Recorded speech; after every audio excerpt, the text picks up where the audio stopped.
favor. No Evangelho de Jesus Cristo, conforme o relato de Mateus, capítulo 26. Mateus, capítulo 26.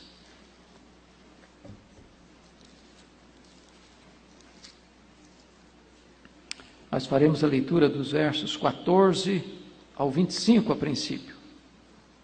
Mateus 26, 14 a 25. Então um dos 12, chamado Judas Iscariotes, indo ter com os principais sacerdotes, propôs: que me quereis dar e eu vou-lo entregarei? E pagaram-lhe 30 moedas de prata. E desse momento em diante buscava ele uma boa ocasião para o entregar. No primeiro dia dos pães asmos, vieram os discípulos a Jesus e lhe perguntaram: onde queres que te façamos os preparativos para comeres a Páscoa?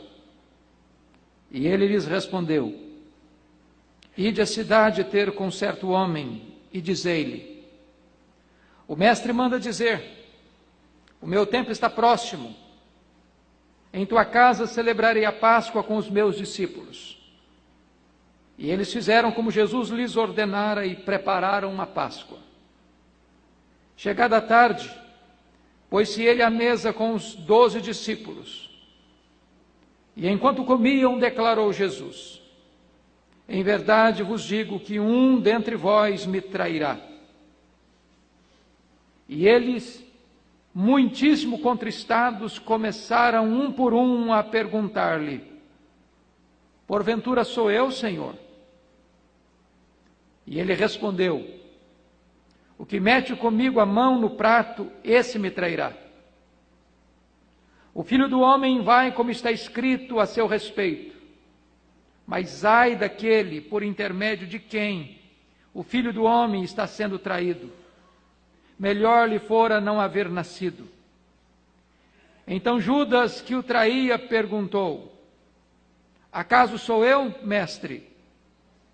Respondeu-lhe Jesus: tu o disseste. Versículos 47 a 50 deste mesmo capítulo. Falava ele ainda, e eis que chegou Judas, um dos 12, e com ele grande turba com espadas e porretes, vindo da parte dos principais sacerdotes e dos anciãos do povo. Ora, o traidor lhes tinha dado este sinal: aquele a quem eu beijar é esse, prendei-o. E logo aproximando-se de Jesus, lhe disse: salve, mestre, e o beijou. Jesus, porém, lhe disse: amigo, para que vieste? Nisto, aproximando-se eles, deitaram as mãos em Jesus e o prenderam. Agora capítulo 27, versos de 1 a 5. Ao romper o dia, todos os principais sacerdotes e os anciãos do povo entraram em conselho contra Jesus para o matarem. E amarrando-o, levaram-no e o entregaram ao governador Pilatos. Então Judas, o que o traiu, vendo que Jesus fora condenado, tocado de remorso, devolveu as 30 moedas de prata aos principais sacerdotes e aos anciãos, dizendo: pequei, traindo sangue inocente. Eles, porém, responderam: que nos importa? Isso é contigo. Então Judas, atirando para o santuário as moedas de prata, retirou-se e foi enforcar-se. Há muitos anos, numa pequena cidade, passava uma estrada de ferro e via de regra 2 vezes por dia, lotados de passageiros. Havia ali um grande pontilhão sobre o qual aquele trem passava. E um homem tinha um trabalho: fixo, definido, específico. Seu único papel era cuidar do bom estado deste pontilhão. Este homem um dia abandona o seu posto de trabalho, vai para o bar e, entretido com seus amigos, começa a beber. Quando de repente se forma um grande temporal, as nuvens escuras se formam no horizonte e desaba uma grande tempestade naquela cidade. Enxurradas furiosas desciam das encostas e bateram de roldão naquele pontilhão e o levou, deixando no local um grande abismo. Sem qualquer sinal de perigo, de repente, o trem aponta na curva da estrada, lotado de passageiros. Minutos depois, um barulho ensurdecedor, uma tragédia, um acidente grave. Aquele trem cai naquele abismo e dezenas de passageiros morrem imprensados nos ferros retorcidos dos vagões, que se embolavam uns aos outros. Quando este homem responsável pela segurança daquela ponte sai da sua bebedeira e percebe a tragédia acontecida, consciente de que ele era o único responsável pela segurança daquele local, saiu gritando desesperado, diante da cena de centenas de pessoas mortas, centenas de pessoas sangrando e feridas, e gritando loucamente: ah, se eu tivesse ouvido, ah, se eu tivesse ouvido, ah, se eu tivesse ouvido. Era tarde, muito tarde, irremediavelmente tarde. O texto que nós estamos considerando nos fala de uma experiência semelhante. Pode assentar, meu príncipe. Quero chamar a sua atenção para a história de Judas. Um homem que teve tantas oportunidades. Um homem que teve portas abertas. Um homem que teve privilégios incomparáveis. Um homem que conheceu Jesus, que andou com Jesus, que escutou Jesus, que viu os milagres de Jesus. Um homem que joga fora as grandes oportunidades da sua vida e vai sentir que fizeram a decisão errada, tarde demais. Chama a sua atenção para olhar comigo a história de Judas Iscariotes. E eu quero pontuar 3 coisas aqui. A primeira delas é que Judas perdeu a maior oportunidade da sua vida. Quero dizer para você que está aqui nesta noite, que as oportunidades passam. Elas passam. Se você não as aproveitar no tempo certo e oportuno, elas passam. E se elas passarem, pode ser tarde demais também para você. Eu quero considerar algumas coisas aqui para nós aprendermos. Em primeiro lugar, Judas foi chamado para ser um apóstolo de Jesus. Já pensou que privilégio? E diz a Bíblia que Jesus escolhe os 12 apóstolos depois de uma noite inteira de oração, de súplicas, buscando a orientação do Pai, sintonizado com o coração do Pai, para escolher aqueles homens que haveriam de ser o fundamento da sua igreja, porque a igreja construída sobre o fundamento que é Cristo, deveria ser também edificada sobre o fundamento dos profetas e dos apóstolos. E Judas teve o privilégio de ser escolhido por Jesus, resultado não de uma decisão apressada, mas uma noite inteira de intercessão e de oração para fazer a vontade do Pai. Mas a despeito de tão elevado privilégio, de tão augusta oportunidade, este homem brinca com Deus e joga fora esta mais rica e preciosa oportunidade da sua vida. Segundo lugar, Judas tinha qualidades excelentes, se não vejamos. Primeiro, o seu nome. O nome Judas até então era um dos nomes prediletos, escolhido pelas famílias para nominar seus filhos. Judas significa louvor. Quando um menino nascia, era um privilégio, uma honra, seus pais lhe darem o nome de Judas. Tanto é fato que Maria, num dos outros filhos que teve, colocou o nome de Judas, um dos irmãos de Jesus, exatamente aquele que vai escrever a epístola de Judas. Seu nome representava uma bênção, um tributo de glória a Deus. Mas este homem nega seu nome. Este homem avilta a sua origem. E este homem joga fora a grande oportunidade da sua vida. Em terceiro lugar, este homem era um homem inteligente, ele era um líder, ele tinha capacidade.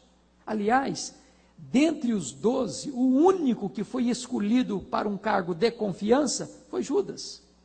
Ele era o tesoureiro do grupo. Ele sabia lidar como ninguém com a questão financeira. Talvez o mais estudado deles.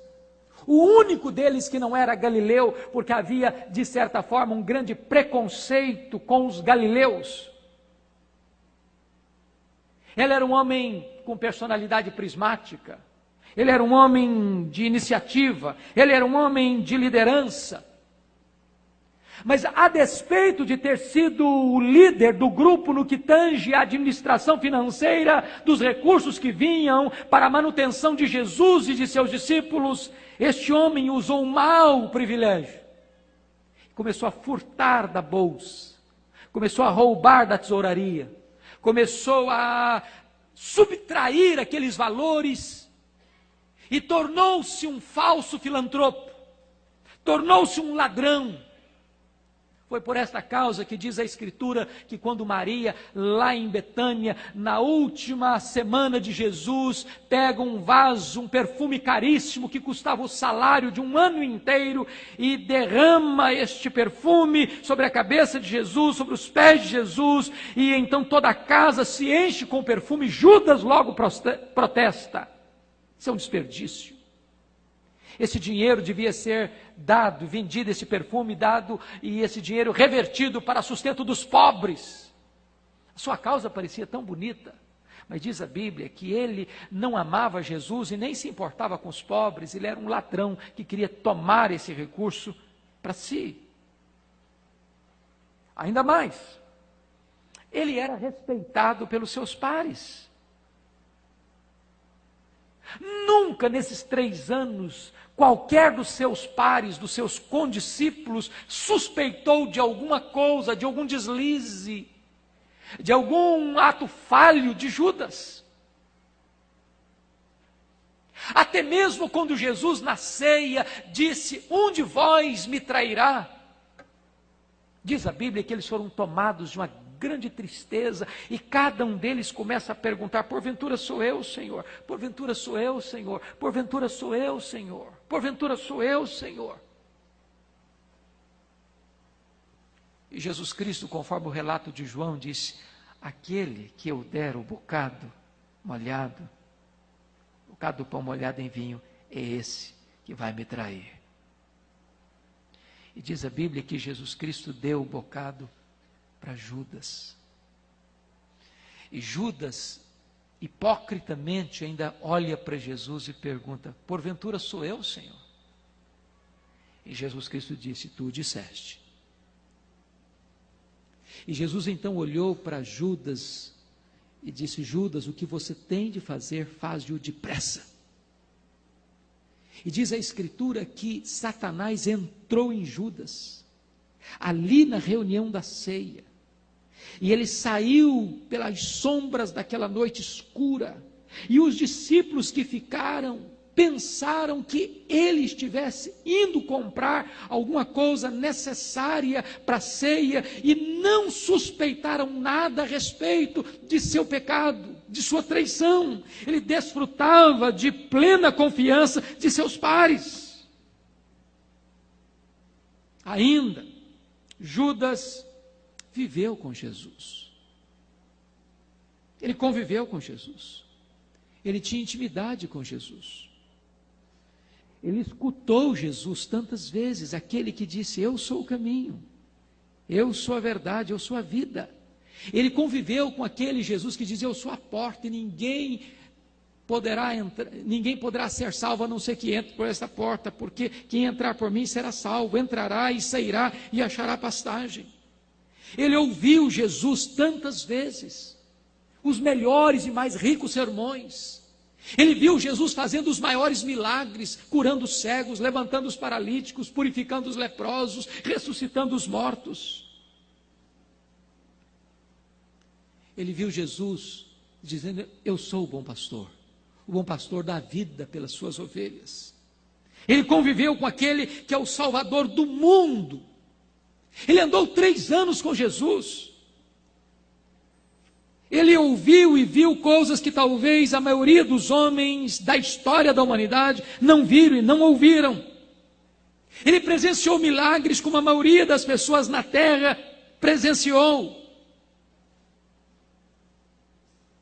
Ele viu os céus se rasgarem e o Espírito Santo descer sobre Jesus. Viu as multidões se entregando a Cristo. Mas ele mesmo não tinha uma experiência pessoal com Jesus. Perde a grande oportunidade da sua vida. Mas ainda, preste atenção nisso, Judas pregou o Evangelho para muita gente, enquanto ele mesmo não foi salvo. Ele era um apóstolo. Certamente ele caminhou, não só caminhou com Jesus, mas algumas vezes Jesus os enviou a pregar. E ele anunciou este Evangelho. E ele falou para as pessoas: Jesus Cristo salva, Ele é o Salvador, e nele nós podemos ter esperança. E ele proclamou isso para as outras pessoas, e possivelmente ele assistiu gente sendo convertida, transformada pela palavra que ele anunciava. Durante 3 anos, ele percorreu com Jesus na Galiléia, na Judéia, em Samaria, pela Pérea, pelas estradas poeirentas da Palestina, e ele entrava e ele saía, e ele via prodígios maravilhosos, escutava mensagens maravilhosas, mas ele mesmo não tivera ainda uma experiência real com o Senhor Jesus. Ele estava presente quando Jesus se dirigiu à multidão: contudo há descrentes entre vós. Pois Jesus sabia que desde o princípio, quais eram aqueles que criam de fato nele, e quais eram aqueles que eram apenas seguidores nominais, sem uma experiência real de conversão. Ele escutou Jesus quando Jesus Cristo disse assim: apartai-vos de mim, vós os que praticais a iniquidade, eu nunca vos conheci. Vós que profetizais em meu nome, vós que fizestes milagres em meu nome, vós que realizaste coisas prodigiosas em meu nome, mas eu nunca vos conheci, porque estáis praticando a iniquidade. Ele viu tudo isso, mas ele mesmo não se rendeu a Jesus. Agora estou me dirigindo a você que está sentado aí. Eu estou quase convencido disso. Se não a vasta maioria, se não todos, a vasta maioria de vocês, não está ouvindo o Evangelho pela primeira vez. A maioria de vocês já ouviu esta mensagem algumas vezes pelo menos.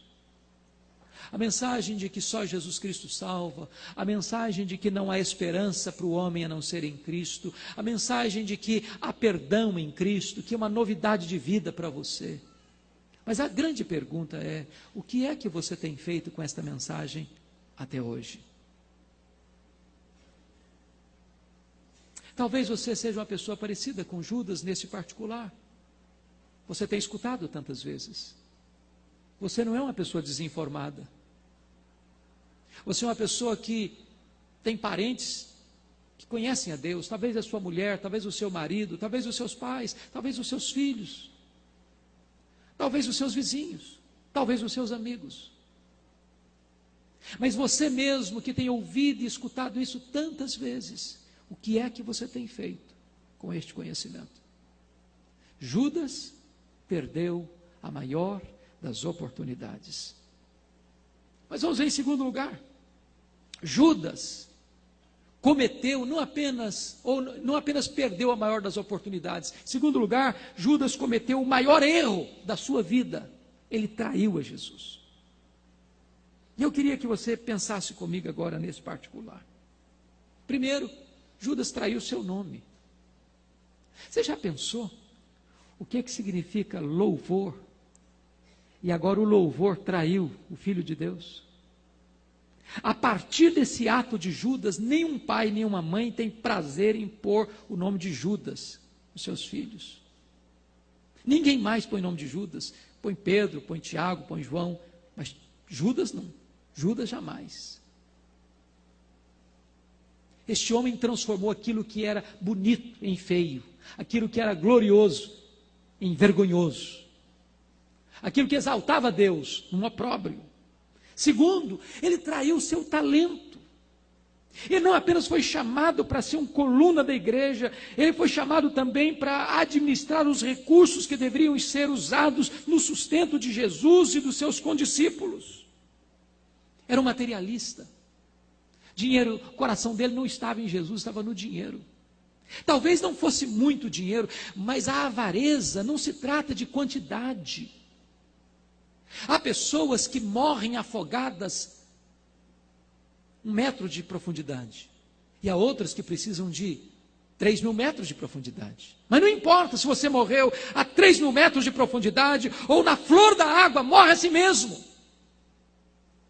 Há muitas pessoas que vendem a sua alma por nada, por 30 moedas de prata. Mas quantas pessoas que deixam de entrar no reino de Deus por causa do amor ao dinheiro? Foi por isso que Jesus Cristo disse que o dinheiro não é uma moeda, o dinheiro é um Deus, é um ídolo. E ninguém pode servir a Deus e a riqueza ao mesmo tempo. Ninguém pode prostrar-se no altar de Deus e ao mesmo tempo adorar no altar de Mamon. O Deus de Judas era o dinheiro. Mesmo negaciando a verdade, ou mesmo negando a sua consciência, furtivamente ele ia lá e roubava da bolsa, talvez valores pequenos, talvez valores insignificantes, mas ele não era honesto, ele não era probo, ele não era confiável, ele era um ladrão, ele ganhava o dinheiro desonestamente.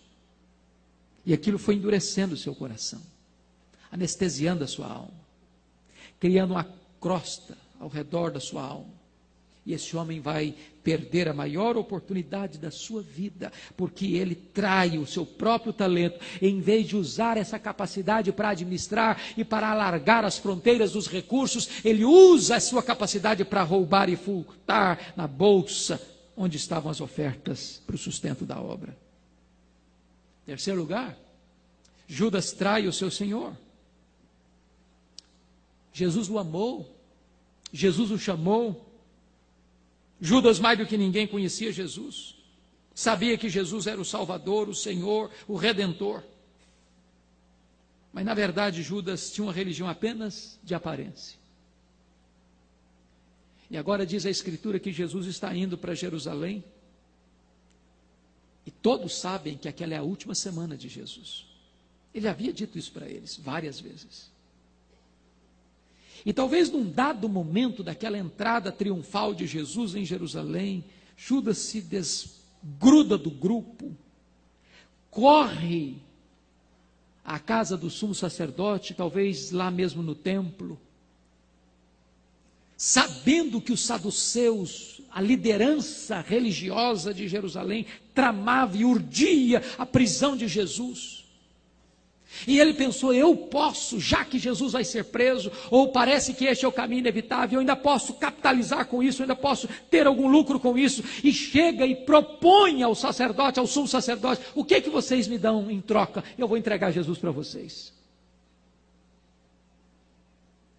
Oferecem a ele 30 moedas de prata, ele fecha o negócio, e vende Jesus por 30 moedas de prata. Diz a Escritura, que a partir desse momento, Judas buscava uma ocasião oportuna para entregar Jesus. Não pensem vocês que foi aquela única vez que Judas tentou entregar Jesus lá no Getsemane, não. Ele tentou outras vezes, não deu certo. Não deu certo. Mas agora, diz a Escritura, que Jesus está reunido no cenáculo com seus discípulos, na hora de fazer a ceia. Os discípulos ainda discutiam quem era o maior, quem era o menor. Judas está ali, e Jesus se levanta, cinge-se com a toalha, pega uma bacia e começa a lavar os pés dos discípulos. Jesus sabia quem era Judas, Jesus sabia o que Judas havia feito. Imagine você, Jesus, agora chegando perto de Judas para lavar-lhe os pés. Judas tinha traído Jesus, aguardava um momento para entregar Jesus, e Judas calado. Quando Jesus chega perto de Pedro, Pedro diz, Senhor, de jeito nenhum tu me lavarás os pés. E Jesus diz, Pedro, se eu não te lavar os pés, não terás parte comigo. Então o Senhor pode lavar os pés, a cabeça também. Aí Jesus, não, Pedro, no demais, você está todo limpo. E neste momento Jesus volta à mesa e diz assim, um de vós há de me trair. Os discípulos ficam muito desesperados, com muita angústia, com um grande pesar no coração, e começa a dizer um para cada outro, porventura sou eu, Senhor. Pedro, inclusive, pediu para João perguntar, reclinar no peito de Jesus e perguntar, quem é, Senhor? Quem é? E cada um começa a perguntar, porventura sou eu, Senhor? Porventura sou eu, Senhor? Porventura sou eu, Senhor? E Jesus responde, aquele que eu der um bocado molhado em vinho, este vai me trair. Judas, então encurralado pela sua consciência, mas de forma hipócrita, pergunta, porventura sou eu, Senhor? E Jesus respondeu, tu disseste. E Jesus então olha para Pedro, para Judas Iscariotes e diz, o que você tem de fazer, faz-o depressa. E ele sai da reunião. Ele sai da ceia, mergulha nas sombras daquela noite, já tomado por Satanás. E certamente nesse momento ele corre lá para a casa do sumo sacerdote, corre para o templo, a soldadesca já está se preparando com porretes, com paus, com armas. E Jesus ali naquela ceia se dirige agora aos seus discípulos dizendo assim, novo mandamento vos dou, que vos ameis uns aos outros, assim como eu vos amei, que vos ameis uns aos outros. E nisso conhecerão todos que sois meus discípulos, se tiverdes amor uns pelos outros. Jesus começa a consolar os discípulos, dizendo, na casa de meu pai há muitas moradas, se não for assim eu vou-lhe teria dito, pois vou preparar-vos lugar, e quando eu for e vos preparar lugar, eu voltarei e vos receberei para mim mesmo, para que onde eu estou estejais vós também, e vós sabeis o caminho para onde eu vou. Tomé perguntou, Senhor, para onde tu vais? Jesus quis dizer, eu sou o caminho, eu sou a verdade, eu sou a vida, e Jesus fala para eles que o Espírito Santo há de vir para consolá-los, e estar para sempre com eles, e quando Jesus termina esses ensinos, diz a Escritura, que Jesus começa a orar, a oração sacerdotal, dizendo, Pai, todos aqueles que tu me deste, eu os guardei em teu nome, exceto o filho da perdição, porque na verdade este nunca tinha sido dele, esse nunca tinha nascido de novo, este nunca tinha tido uma experiência de novo nascimento. Terminado de orar, diz a Bíblia que Jesus cantou um hino com seus discípulos, e foi para o Monte das Oliveiras. E lá naquela noite fatídica, entraram no jardim do Getsemane. E Jesus se dirigiu aos 3 discípulos, Pedro, Tiago e João, e disse, fiquem aqui comigo. A minha alma está profundamente triste até a morte. Vigiai e orai, para que não entreis em tentação. E diz a Escritura que Jesus se avança e então prostra-se com o rosto em terra e ora: Pai, se possível, passe de mim este cálice. Voltou os discípulos, eles estavam dormindo, e Jesus acorda Pedro e diz: Pedro, porventura não pudeste vigiar comigo nem uma hora? Vigiai e orai, para que não entreis em tentação. A carne é fraca, mas o espírito está pronto. Jesus voltou e fez a mesma oração, com mais intensidade ainda, disse: Pai, se possível, passe de mim este cálice, e volte e encontre os discípulos dormindo. E diz a Escritura que Jesus então volta a terceira vez, e disse: Pai, se não é possível passar de mim este cálice sem que eu beba, seja feita a tua vontade. Neste momento, gotas de sangue caíam do seu corpo e tingiam o solo daquele jardim. E de repente diz a Escritura que um anjo de Deus veio e consolou Jesus. E ele se levantou e foi ao encontro dos seus discípulos. Eles ainda estavam dormindo. E Jesus os acorda e disse: acordai, vamos-nos, o traidor se aproxima. E nesse momento diz a Escritura que uma multidão está entrando no jardim do Getsemane, com tochas, com porretes, com armas, e Judas Iscariotes capitaneando aquela turba. E ele então avança e deposita um beijo traidor na face de Jesus, dizendo: Mestre, salve mestre. E Jesus Cristo, como que num último lampejo de esperança, dirige-se a ele dizendo: amigo, por que vieste? Então a turba lança a mão em Jesus e o prende. Este homem que perdeu a maior das suas oportunidades, cometeu o maior de seus erros, traindo o seu Senhor, traindo o Filho de Deus, traindo Jesus Cristo, o Salvador. Mas, irmãos, eu queria terminar e olhar a terceira verdade dramática sobre Judas Iscariotes. Primeiro, ele perdeu a maior das oportunidades da sua vida. Segundo, ele cometeu o maior erro da sua vida. Terceiro, ele recusou a maior oferta para a sua vida, o perdão do Senhor Jesus. Veja comigo, por favor, capítulo 27. Versículo 3. Quando Judas, o que o traiu, vendo que Jesus fora condenado, tocado de remorso, devolveu as 30 moedas de prata aos principais sacerdotes e aos anciãos, dizendo: pequei, traindo sangue inocente. Pense comigo nessa cena. Há muitos estudiosos que criam teorias e mais teorias porque Judas fez o que fez.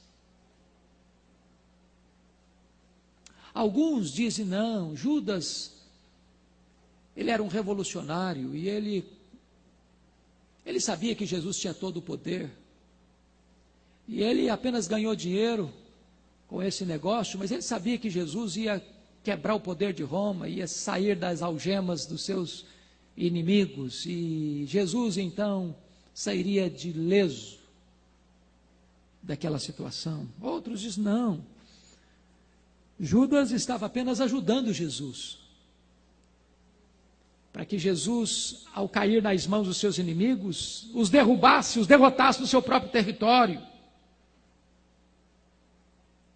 Outros dizem: não, Judas ficou desencantado com Jesus, porque ele esperava que Jesus fosse apenas um líder político, um rei político que viria quebrar o jugo de Roma, e como ele ficou decepcionado com essa expectativa frustrada, então ele resolveu fazer o que fez. A Bíblia não nos leva a pensar desta forma. De fato, Judas conviveu com Jesus, andou com Jesus, escutou Jesus, viu os milagres de Jesus, ouviu as mensagens de Jesus, foi chamado por Jesus, foi instrumentalizado por Jesus, mas ele deliberadamente escolheu trair Jesus. Há outros que dizem, não, ele traiu Jesus porque estava predestinado para trair, nasceu para trair, não teve culpa, ele foi uma vítima. A Bíblia não ensina isso. A Bíblia não ensina isso. Judas foi 100% responsável pela sua atitude. O fato de Deus saber, ou de Jesus saber que ele o trairia, porque Jesus Cristo disse, um de vós é o diabo, um de vós me trairá. Não significa que o fato de Judas ter traído Jesus, que ele traiu Jesus porque Deus determinou que ele traísse. Ele foi absolutamente livre e responsável para tomar a decisão que tomou, e ele foi absolutamente responsável para sofrer as consequências da loucura da decisão que tomou.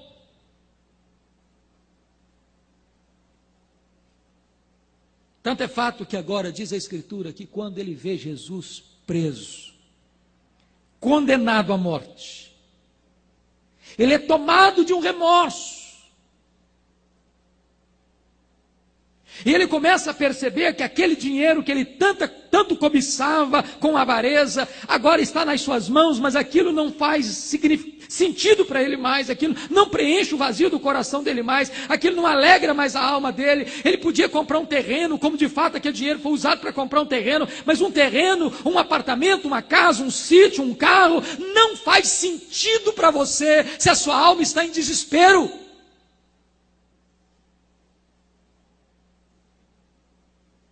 E diz a Escritura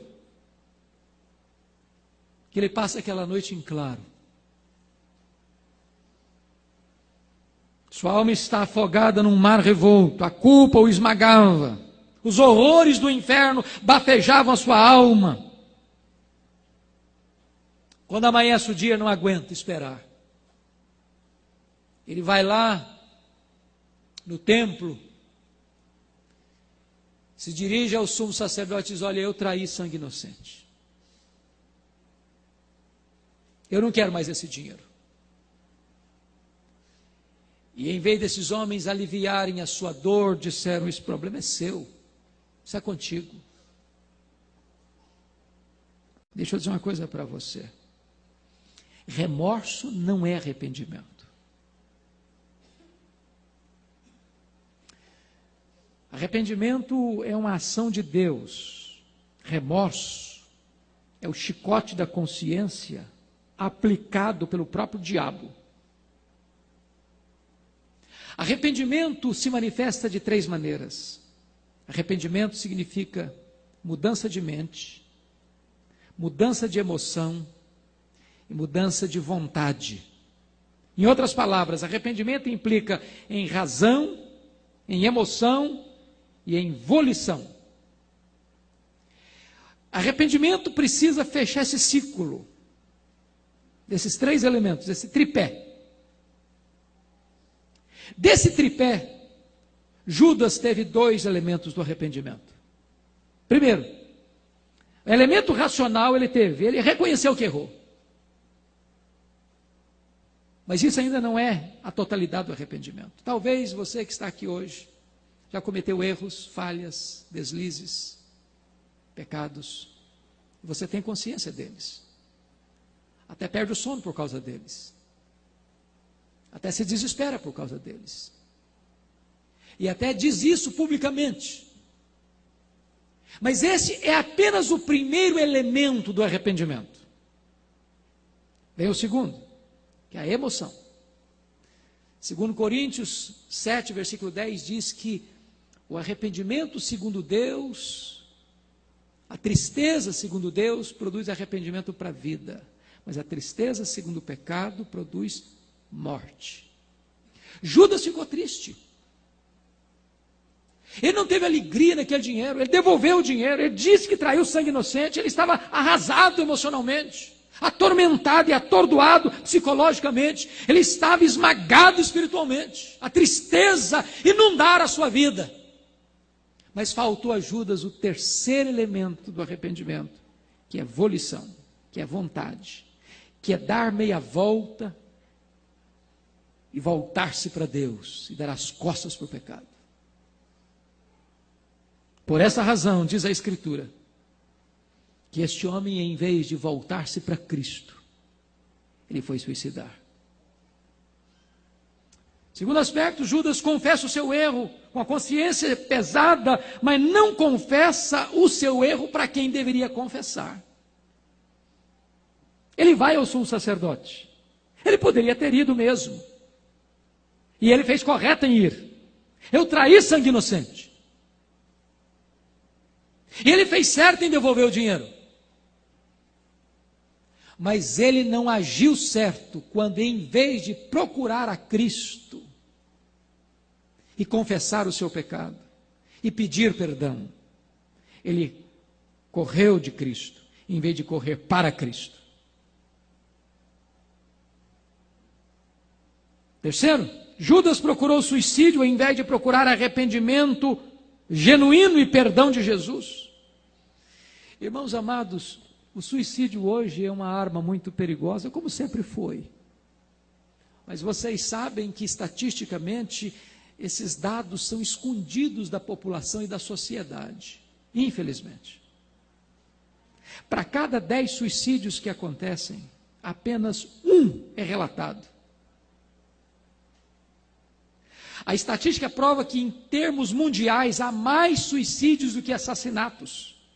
Mais pessoas se matam do que são mortas. Eu recebi, mês passado, um missionário do Japão, no meu escritório lá em Campinas, e esse missionário estava me relatando, e vocês sabem que o Japão é o país com o maior índice de suicídio do mundo, que um livro que é best-seller nos Estados, lá no Japão, melhor dizendo, que tem milhões de exemplares divulgados no país, ensina de forma prática e detalhada, passo por passo, 10 modalidades bem-sucedidas do suicídio. E esse livro está na cabeceira da maioria das pessoas que se matam. Agora, por que uma pessoa se mata? Angústia, culpa, desespero, vazio, problemas não sanados, problemas emocionais não resolvidos, problemas financeiros aparentemente insolúveis, ausência de Deus, incredulidade. Sabe o que acontece? O diabo, ele é sutil. Ele chega para a pessoa, e chegou para Judas e disse: Judas, Jesus vai ser preso. Não tem jeito. Ele mesmo falou que vai ser preso. Já que ele vai ser preso, por que você não ganha uma grana com isso? Você não vai alterar o rumo das coisas. Ele vai ser preso mesmo. Ele disse isso, ele profetizou isso. Então aproveite o momento, leva uma vantagem nisso, ganhe um dinheiro extra com isso. Você pode ter lucro com isso. Floreou a coisa. O diabo é assim, ele chega para você e floreia o pecado. Parece bonito, atraente, gostoso. Alguém já disse que as maçãs do diabo são todas bonitas, mas elas têm bicho. As taças dos prazeres do pecado parecem todas muito bonitas e atraentes. Os banquetes do pecado são apetitosos. E o diabo floreia isso e bota diante de você coisas lindas, maravilhosas, espetaculares. Parece que vai ser a razão da sua vida. Depois ele suga sua seiva, depois ele rouba sua paz, depois ele tira sua alegria, depois ele atormenta você, espreme você, atormenta e esmaga você com a culpa. E quando você parece que não tem mais saída, ele olha para você e sugestiona: agora não tem mais jeito, não tem mais saída, você está num beco sem saída, não tem solução para o seu problema, não tem perdão para o seu pecado, não tem resolução para esse drama seu. Pelo menos tenha coragem de se matar. Foi o que Judas fez. Trama diabólica. Porque diz a Escritura que foi Satanás que entrou nele. E esse homem, que já vira tanta gente destruída recorrendo a Jesus, encontrando perdão, encontrando restauração, encontrando um tempo novo. Este homem não age desta forma, e diz a Escritura que ele, em vez de procurar a Jesus, ele vai suicidar. Que triste. Perder a mais importante oportunidade da sua vida. E eu termino dizendo, à luz de João 17:12 e Atos 1:25, que, perdendo tantas oportunidades, Judas foi para o seu próprio lugar, o seu próprio destino, o inferno. Há poucos dias li um artigo de um cidadão que se diz pastor, e o título do artigo era Judas, nosso irmão, defendendo a tese de que Judas foi salvo. Não é o que a Bíblia ensina. Não é o que a Bíblia ensina. O que a Bíblia ensina é que Judas tornou-se o filho da perdição. E Atos diz que ele foi para o seu próprio lugar de condenação, o inferno. Ele não se converteu. Ele escutou Jesus falando, pois vou preparar-vos lugar. Mas ele foi para o seu próprio lugar, o inferno. Irmão, Judas foi mais do que um apóstolo. Judas foi um monumento a alertar a você e a mim de um grave e sério perigo. O que você vai fazer com a maior de todas as oportunidades? Porque hoje Jesus está dizendo para você, eu sou a porta. Se você entrar, você vai ser salvo. Hoje Jesus está dizendo, eu sou o caminho, eu sou a verdade, eu sou a vida. Ninguém pode vir ao Pai senão por mim. Hoje Jesus está olhando para você e dizendo, se você está cansado, aflito, sobrecarregado, venha a mim e eu vou aliviar você. Hoje Jesus Cristo está abrindo os portais da graça e oferecendo a você o presente da vida eterna. O que você vai fazer com esta oferta? Não pense você que tempo de igreja lhe dará garantia. Judas é um apóstolo, tinha 3 anos de escola intensiva com Jesus. Isso não foi suficiente. Não pense você que estar fazendo a obra de Deus lhe dá garantia. Judas fez a obra de Deus. Não pense você que ver milagres ou fazer milagres lhe dá garantia. Talvez Judas tenha até sido usado para fazer milagres e viu milagres, mas isso não foi suficiente. Pertencer a um grupo salvo não lhe dá garantia. Judas pertencia ao grupo mais seleto da história do cristianismo, o grupo dos apóstolos. Isso não foi suficiente. Essa decisão é sua, pessoal, intransferível, urgente. Quero convidar você para fechar seus olhos, curvar sua fronte e pensar sobre o destino da sua alma.